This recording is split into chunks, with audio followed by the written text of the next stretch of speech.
Today, I'd like to ask you all an interesting question. What is your first thought when you wake up in the morning?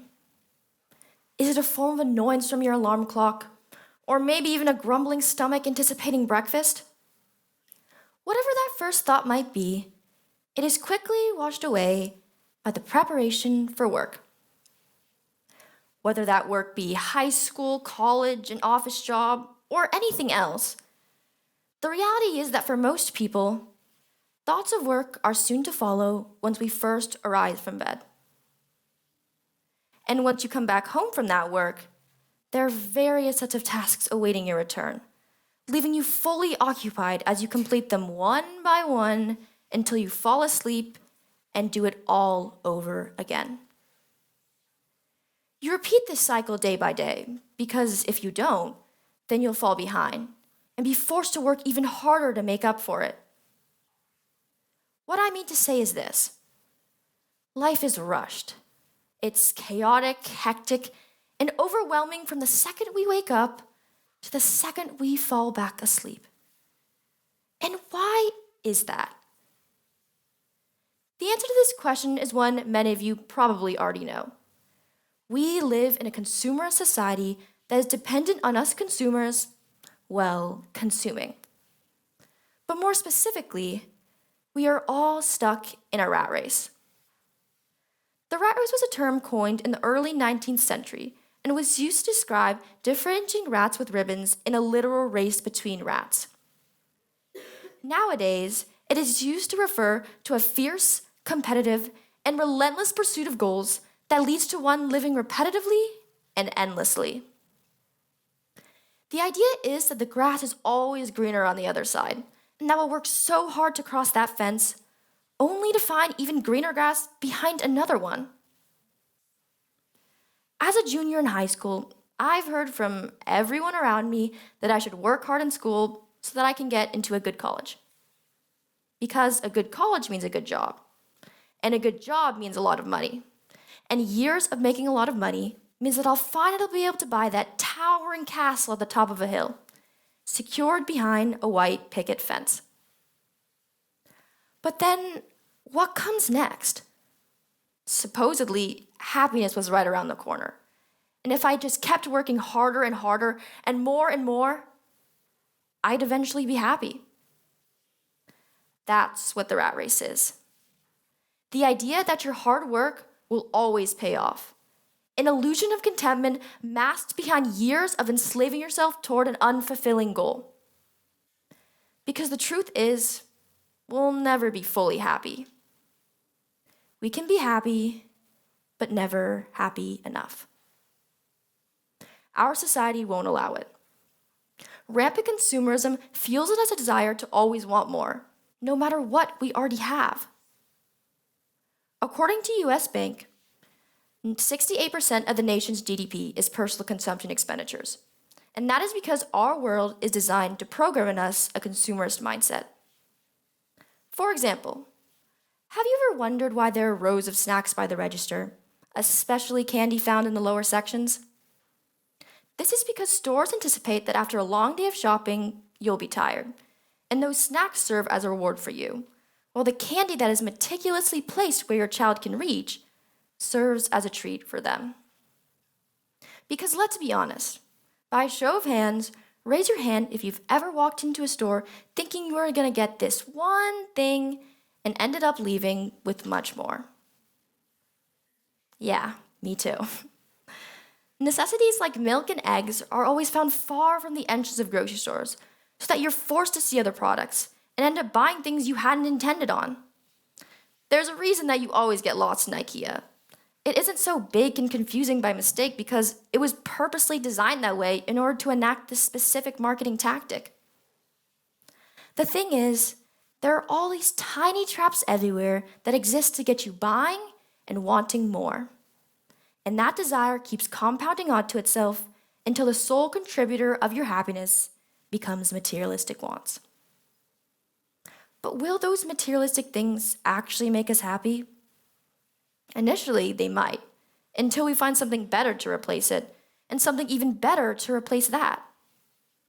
The way I see it, there is a disconnect between what we think will make us happy and what will actually make us happy. Now, I don't mean to say materialistic things can never make us happy, because the truth is, they definitely can. The stuffed animal that I bought 7 years ago remains one of my most prized possessions today. It is truly a source of joy for me. But the problem is this: do we really want to keep chasing and chasing after more and more for the rest of our lives? There's an infinite amount of things in this world we can chase and long for.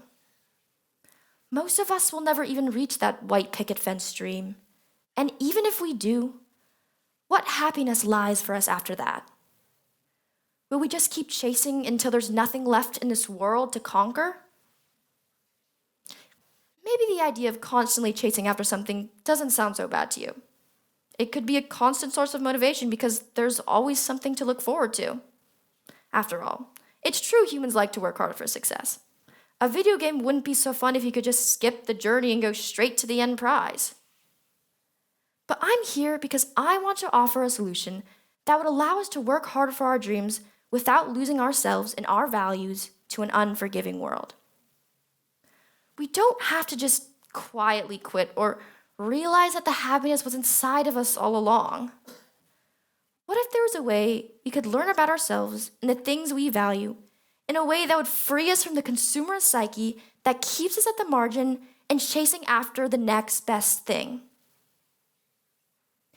There is a solution that I have found personally works for me, and this solution has been used for thousands of years. It brings me the clarity and guidance I need in my life to not just be temporarily happy, but fulfilled. That solution is writing, but more specifically, journaling. Those Mesopotamians 5,000 years ago had it right. Because when you journal, you jot down the thoughts that first come to your mind, not the things you think you should say, but the raw, unfiltered truth. And maybe that truth is something materialistic at first, but try to dig deeper. Why is it that you want that thing? Approval from others, more confidence in yourself?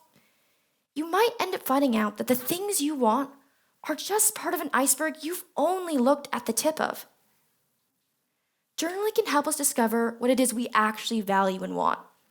Not the things you would tell other people or what you think you should say, but the things you actually want. It can help us take notice of the great things in our life that we already have.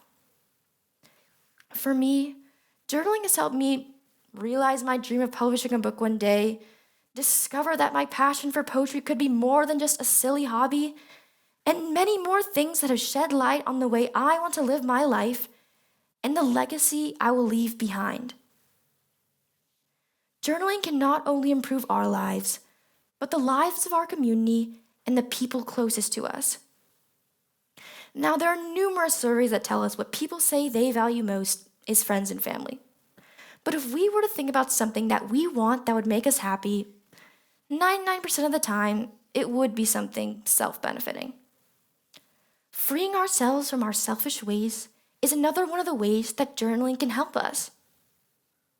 It can't take away all of the stress or busyness of our lives, but it can provide relief from negative emotions and give a temporary escape from the unrest of the world. So for just 5 to 10 minutes a day, I ask that you find the time to reflect on your daily experiences. Whether you prefer to write in bullet points or paragraph form, any way will work as long as you authentically write the first thing that comes to your mind. I would highly suggest using pen and paper to prevent the temptation of erasing what you've already written down, because I used to do that all the time. No matter how dumb or embarrassing you think it is, keep it. And remember that only you will be seeing this. And also, try your best not to think of it as a chore. I know that it is hard to find the time to journal when we have so many other things going on in our lives, but I promise you, it was worth it for me, and I think it can be worth it for you too. And at the end of the week, look back on what you've written. Watch as over the weeks, You discover things about yourself you've been looking for your whole life. Maybe we can't escape the grueling rat race entirely, but we can still live out a life that won't strip us of our character and beliefs. We can rediscover ourselves and define happiness in our own words. Thank you.